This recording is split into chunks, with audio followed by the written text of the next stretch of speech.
Hello and welcome to another episode of Workplace Wizards Podcast. I'm your host, Arnell Smalley, and I'm sitting here with my beautiful co-host, Sandy Smalley. All right. And we're sponsored by Small World Solutions, and Small World Solutions wants to help organizations improve their workplace environments. We want you to know that nothing changes if nothing changes. In today's topic, we're going to talk about the different ways people deal with conflict. So there's many different ways that people deal with conflict. So we're going to talk about some of those today. Do you have any insights before we get started? Well, just to maybe set the foundation that conflict can be negative, but it can also be positive. Right. How can conflict be positive? It really pushes people to think. They have to really try to problem solve. It may bring in new ideas into a project. And then it can shift perspective. Sometimes we can think, oh, we know it all, or we know about this particular topic. But if somebody really raises our attention to something else, that might help us grow. Right. Conflict can help us grow. And can also conflict. A positive thing about conflict could be that you find out that you're really not wanting to be there or needing to be there. Because the conflict, if you're one of those people that wake up every Monday and like, oh my God, I got to go to this job and do this, and I got to deal with this person, and I got to deal with that person, maybe it's time to move.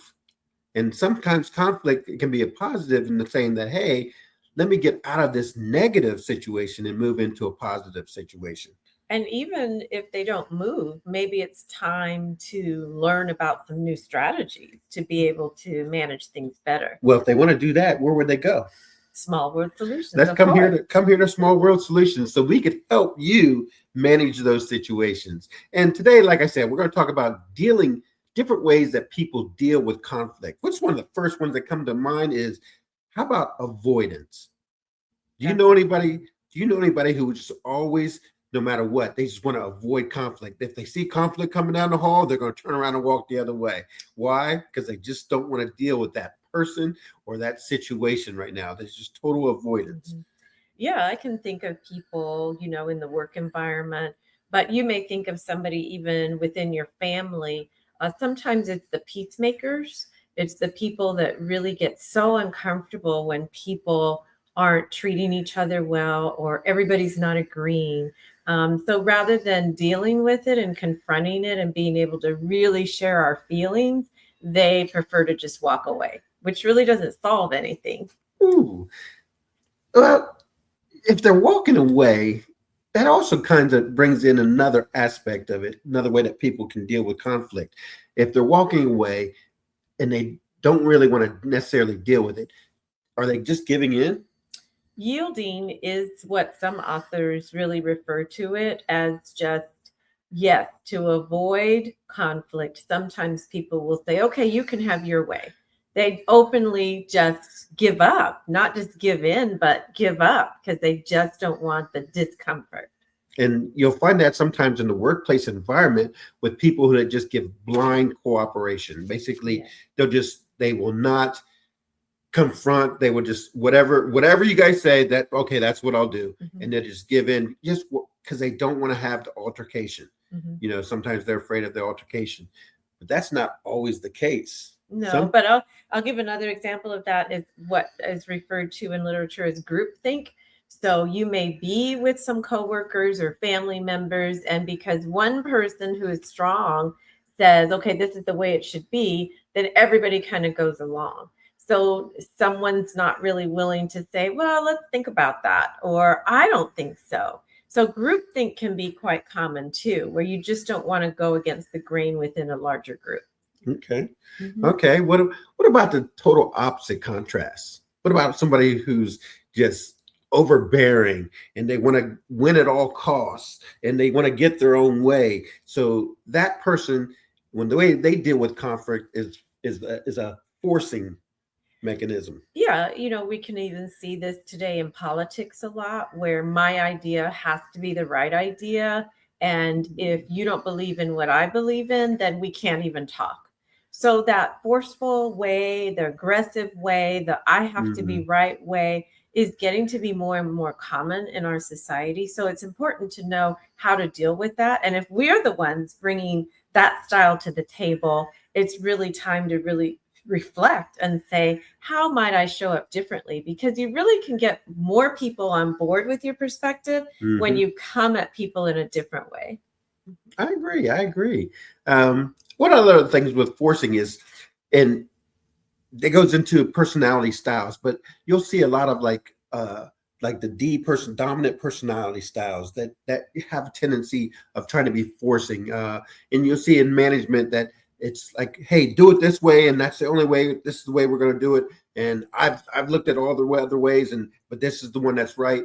And they don't take anybody else's viewpoint into consideration. Yeah, and today's leader and manager, if they're going to use that style, they're going to lose a lot of people. It's really hard to have retention with groups of people if you're going to be forceful and aggressive like that. But that leads us to some other styles that are more palatable, easier for people to get along with each other. And one is compromising, saying, I am willing to give something to get something. Get. I like the way you said that. So basically, in a compromising scenario or a compromising individual who's at the workplace, what they're saying is, we both want it to get to an end result, but I know that I have to give up a little bit of this to get to that end result, as well as this person needs to give up a little bit of that to get to the same end result. So therefore, you work together and try to compromise and see if we can't work together and figure it out. Collaboration. I think we did it today. We both had different ideas of what we wanted to accomplish today. So we talked about it this morning and really created a schedule where both of us could get something out of the day that we really had planned and thought of doing. So it didn't mean the whole day was my way or the whole day was Arnell's way, but we really split it and both of us gained because we gave up a little bit, but we also got something.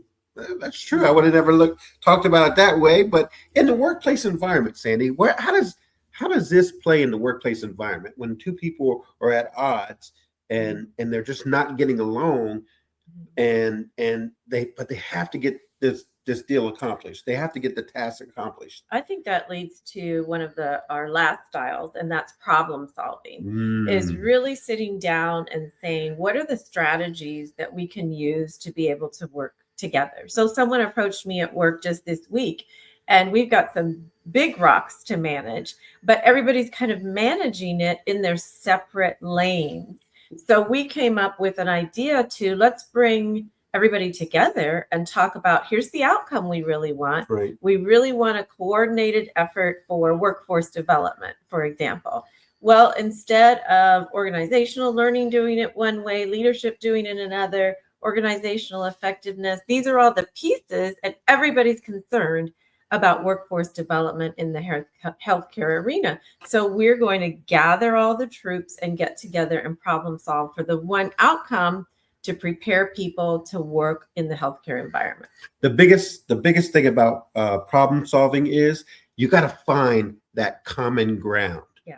Like the end result is the common ground, but then again, there's also other pieces that we both share. We want a healthy workplace environment. We want a workplace environment where everybody chips in and does their part. So we got to find that common ground and then use that as the foundation to build upon. It is the number one way to manage conflict, because you'll find that we have more in common than we have unlike each other. So it's really important to find those threads that connect us. And this really helps even when we're talking about different ethnicities and races, trying to figure out how can we be better together, find some common themes and themes to really move forward and push forward together. If people take the time to do that and just get to know people, which I would say would be another great strategy, beyond the common thread, get to know people. One of my team members, when I changed roles, said, we don't really know you. So I started something called Coffee and Conversation, and I don't even drink coffee, But once a month, we would get together and just have conversations about how was your weekend? How's your family? And then we had cards that asked each other questions.